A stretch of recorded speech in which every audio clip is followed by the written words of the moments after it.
that the Holy Prophet Muhammad sallallahu alaihi wasallam was mentioned by name in the Bible. I have read the Bible through many times. And others such as I have read it many more times. What has happened is this. The Old Testament, according to Christian authorities, was preserved in the Hebrew language. In the Old Testament, in the Song of Solomon, chapter 5, verse 16, in the Hebrew language, it reads, Hikko mamittakim vi kullo Muhammadim zahdudi vi zahra'i bainat Jerusalem. Song of Solomon, chapter 5, verse 16. The word Muhammadim is Muhammad, im, I am im.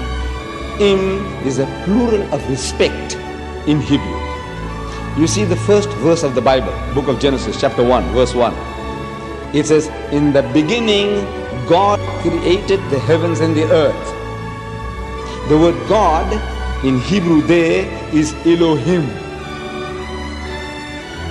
In Hebrew, El stands for God, Elah stands for God, Elohim is a plural form to say with awe, respect and reverence, plural of respect.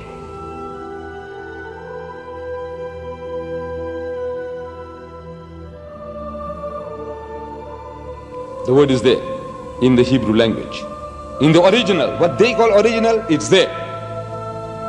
But they have translated that in English as altogether lovely. So this beloved of mine is altogether lovely, says Solomon. You can't associate with the word Muhammad. You read it 1,000 times, altogether lovely, altogether lovely.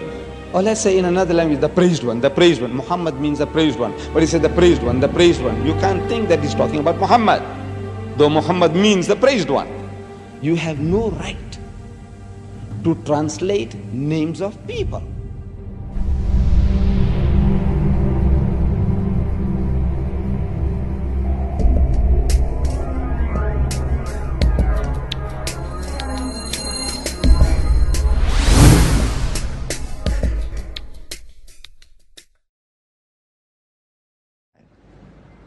إذ قالت الملائكة يا مريم إن الله يبشرك بكلمة منه اسمه المسيح عيسى بن مريم. The story of Jesus' birth is narrated in vivid detail in the Quran. As in the Bible, an angel tells Mary she is pregnant despite being a virgin. But the story of what follows then changes completely. In the Bible, Mary's role is limited to the passive mother of Christ. The Quran gives accounts of her ancestry, her birth, her childhood in the Temple of Solomon, and as mother of Jesus. She's the only woman mentioned by name in the Quran.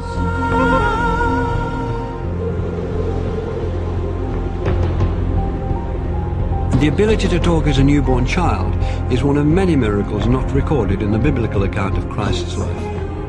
We have more sayings in the Islamic tradition about Jesus than you'll find in the Gospels themselves. So there is a possibility that other things did happen. There were many Gospels around that didn't all make it into the New Testament. And the Church tried to limit the number of Gospels. In the Christian narrative, the most central and fundamental point of Christianity is the death and resurrection of Jesus Christ. Well, Islam basically denies that. وقولهم إنا قتلنا المسيح عيسى بن مريم رسول الله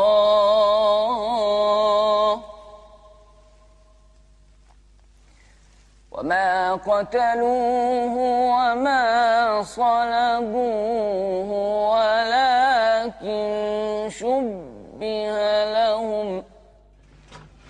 To find the story of Christ's crucifixion and resurrection being changed is too much for some Christians. J. Smith is an evangelical Christian who spent 25 years studying Islam.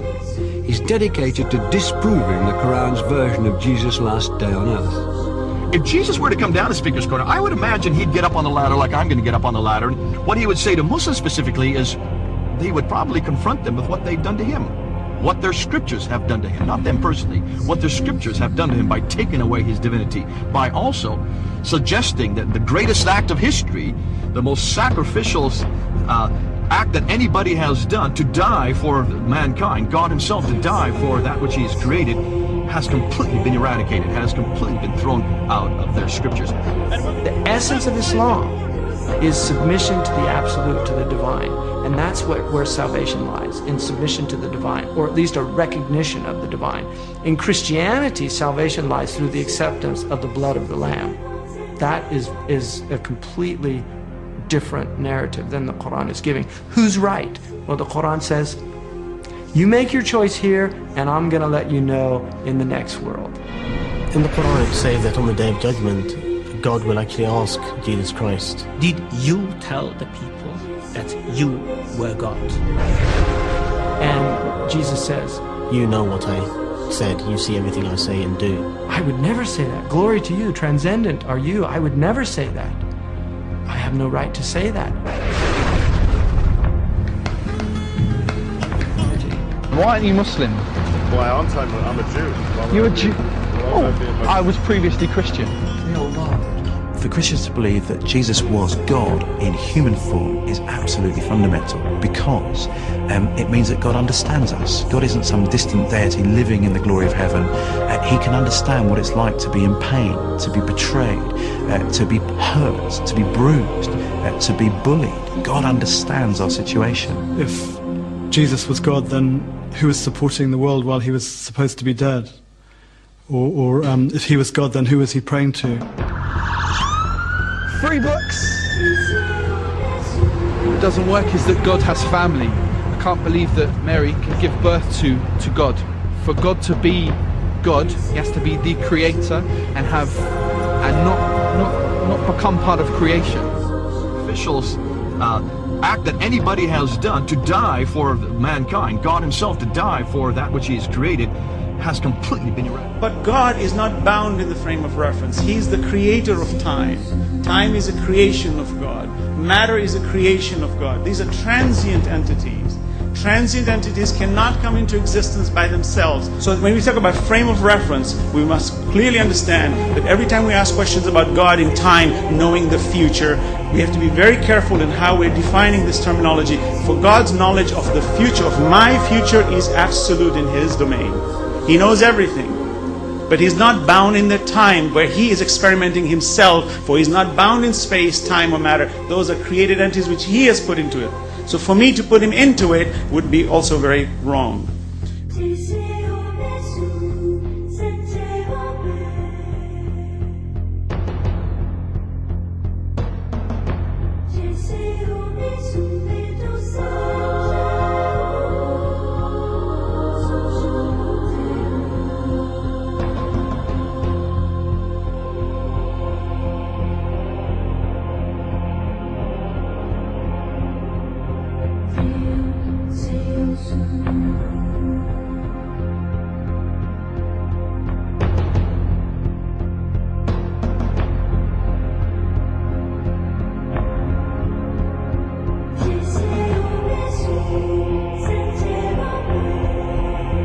Prophet Adam was created from no female and no male. Eve was created from one male and no female. Jesus was created from one female and no male. And all of us have been created from one male and one female. These are 4 examples for us to benefit from, to understand the divinity of our Creator.